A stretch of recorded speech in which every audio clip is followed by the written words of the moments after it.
Inside a dark prison, an old king and his most loyal minister stood behind iron bars with no crown on his head, no power in his hands, and no respect left. That once ruled the entire kingdom, while soldiers stood outside the cell and the whole palace waited for a final decision. But the real question was not what would happen to them. The real question was how they reached here. This is the story of a kingdom that had everything: power, wealth, and respect. But it lacked one thing: a true heir. The king had grown old and he had 4 sons, but each one had a flaw that made him unfit to become king. And now, the time had come to choose. The king called his oldest and most trusted minister, a man who had stood beside him in war and in peace. And after a long silence, the king said, "It is time to choose the next king, but none of my sons are worthy." The minister took a deep breath and spoke the truth. The eldest understands nothing. He does not even know how a kingdom works. The second is always drunk, and if he becomes king, he might sell the entire kingdom. The third is wise but blind, and the fourth does not even feel like your son. He looks more like a commander. The room fell silent, and the king slowly said that he still had to choose one of them. The minister suggested sending them to war so the best fighter could become king.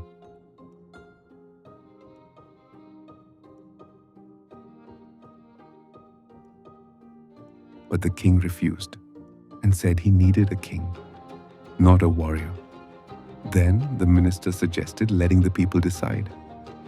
But the king said, "If people choose the king, then what is the meaning of being a king?" The minister tried one last time and suggested a competition. But the king said, "This is not a game, and this is not Mahabharata, where one wins and others lose. Because becoming a king requires more than just winning." After thinking for some time, the king decided that each son would become king for 1 day, and after 4 days, he would decide who truly deserved the throne. The next day, the royal court was full, and everyone was waiting for the decision.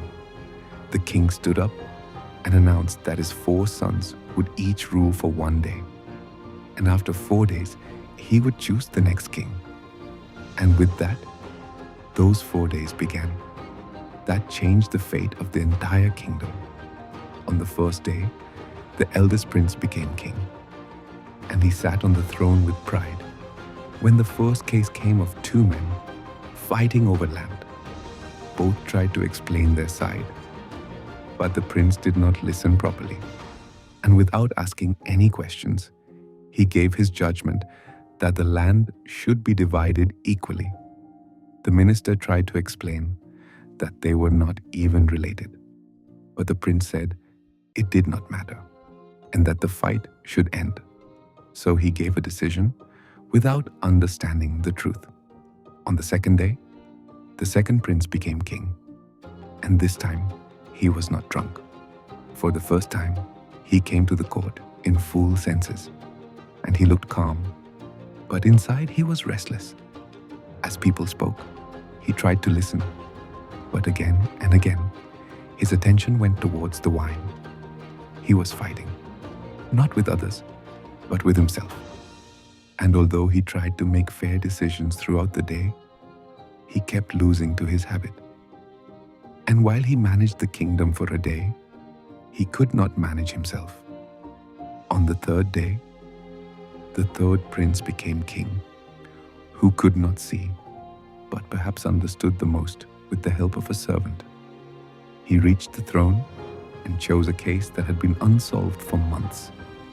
Instead of rushing, he wanted to understand every detail and kept asking questions and thinking deeply. But time passed and no decision was made. The court ended and he could not give any judgment.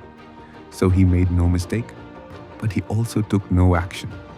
On the 4th day, the 4th prince became king, and he looked like a commander. any hesitation, he sat on the throne. And instead of listening to cases, he directly ordered the soldiers to arrest all the princes and the king. The entire court was shocked, but the soldiers followed his command because he already knew that the king doubted him, and he also knew that he would never be chosen. So instead of waiting, he made his own decision. Within a few hours, they were all standing in the same prison where the story had started. An old king, 3 princes, and their loyal minister. And before the day ended, everything was over. The old king and the other heirs were no longer part of the story. And now, sitting on the throne, was a king who was not chosen by anyone, but the one who chose himself.